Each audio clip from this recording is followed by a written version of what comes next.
ఏ దేశం పరిస్థితి ఏంది, ఎవరి సీన్ ఎట్లుంది, ఎవరి బలాబలాలు ఏంటి అని చెప్పి ఇక్కడ చూస్తే మనం అసలు ఈ యుద్ధం చేయాలంటే ముందు మెయిన్ కావాల్సిన డబ్బులు. ఈ బాంబులు ఎన్ని ఉన్నాయా, మిసైల్స్ ఎన్ని ఉన్నాయా, ఫైట్ జెట్లు ఎన్ని ఉన్నాయా, రఫేల్స్ ఎన్ని ఉన్నాయి, అన్నీ పక్కన పెడితే మెయిన్గా నిలబడాలంటే కావాల్సింది ఆర్థిక వ్యవస్థ. మన ఆర్థిక వ్యవస్థ చూస్తే భారత ఆర్థిక వ్యవస్థ చూడండి, రక్షణ బడ్జెట్కి మనం కేటాయించింది 6.8 లక్షల కోట్లు మనం పెట్టింది. అదే పాకిస్తాన్ చూస్తే 1,00,000 కోట్లు. మనది ఎంత? 6.8 లక్షల కోట్లు అండి, వాళ్ళది జస్ట్ 1,00,000 కోట్లు. 1,00,000 కోట్లు మన దేశంలో ప్రతి రాజకీయ నాయకుడు చేసే అవినీతి అంత కూడా లేదు రక్షణ బడ్జెట్. ఇక సైనిక శక్తిలో మనది 4th ర్యాంక్ అయితే వాళ్ళది 12th ర్యాంకు. మొత్తం మన సిబ్బంది 14.5 లక్షలు అయితే వాళ్ళది 6.5 లక్షలు. ఇక రిజర్వ్ ఫోర్సెస్ మనవి 11.5 లక్షలు అయితే వాళ్ళవి జస్ట్ 5.5 lakhs.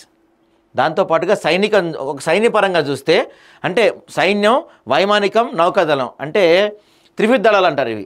సైన్యం ఒకటి, నేవీ ఒకటి, ఎయిర్ ఫోర్స్ ఒకటి. సో ఈ మూడిటి గురించి చెప్తున్నారు. ముందు సైన్యం పరంగా చూసుకుంటే మన దగ్గర 4,201 ట్యాంకర్లు ఉంటే పాకిస్తాన్ దగ్గర 2,627 ట్యాంకర్లు ఉన్నాయి. ఇక సాయుధ శకటాలు మన దగ్గర 1,48,000 ఉంటే పాకిస్తాన్ దగ్గర 17,516 ఉన్నాయి. ఇక స్వయంచాలిత శతజ్ఞులు మన దగ్గర 100 ఉంటే వాళ్ళ దగ్గర మాత్రం 642 ఉన్నాయి. ఒక్కటి మాత్రం ఎక్కువ ఉన్నాయండి వాళ్ళ దగ్గర. ఇక టోవర్డ్ శతజ్ఞులు మన దగ్గర 3,975 ఉంటే వాళ్ళ దగ్గర 2,229 ఉన్నాయి.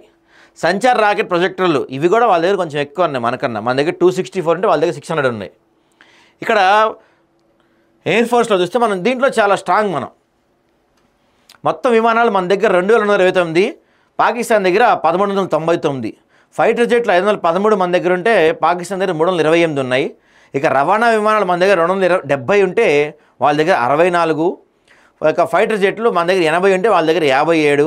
ఇంధన ట్యాంకర్ విమానాలు మన దగ్గర 6 ఉంటే వాళ్ళ దగ్గర 4 ఉన్నాయి. ఇక నౌకాదళం చూస్తే నౌకాదళంలో అయితే ఇండియా తోపు అసలు. చూడండి మన దగ్గర మొత్తం యుద్ధ నౌకలు 298 ఉంటే పాకిస్తాన్ దగ్గర 121 ఉన్నాయి. ఇక విమాన వాహక నౌకలు మన దగ్గర ఉంటే వాళ్ళ దగ్గర అసలు లేవు. జలాంతర్గాములు మన దగ్గర 18 ఉంటే వాళ్ళ దగ్గర 8. డిస్ట్రాయర్లు మన దగ్గర 13 ఉంటే వాళ్ళ దగ్గర అసలు లేవండి. ఫ్రీ గేట్లు మన దగ్గర 14 ఉంటే వాళ్ళ దగ్గర కేవలం 9 ఉన్నాయి. ఇక ఇంకోటి చూస్తే అణువారు హెడ్లు మన దగ్గర 180 ఉన్నాయి, వాళ్ళ దగ్గర 170 ఉన్నాయి. ఈ అంటే అణుబాంబులు మోసుకెళ్ళగలిగే కెపాసిటీ ఉన్నాయి అన్నమాట ఇవి. ఇక క్షిపణులు చూస్తే భారత్ వద్ద 5,200 కిలోమీటర్ల పరిధి కలిగిన అగ్ని 5 క్షిపణులు ఉన్నాయి. చైనా నుంచి ఎదురయ్యే ముప్పులను ఎదుర్కోవడానికి అగ్ని 6ని కూడా అభివృద్ధి చేస్తుంది. మరి పాకిస్తాన్ వద్ద షహీన్ 3 ఇది 2,250 కిలోమీటర్ల దూరంలో లక్ష్యాలను ఛేదించగలదు. చైనా, బెలారస్ సహాయంతో 3,000 కిలోమీటర్ల కన్నా ఎక్కువ పరిధి కలిగిన అస్త్రాలను రూపొందించడానికి పాకిస్తాన్ ప్రయత్నం చేస్తుంది. సో సైనిక పరంగా చూసుకుంటే ఇది మనకి వాళ్ళకి ఉన్న తేడా. కాబట్టి ఒకవేళ యుద్ధం నిజంగా అనివార్యమైతే ఏ రకంగా కూడా పాకిస్తాన్ ఎక్కువ కాలం మనకి ఫైట్ ఇవ్వలేదు, ఎక్కువ కాలం ముందు నిలబడలేదు అన్నది మాత్రం వాస్తవం అండి.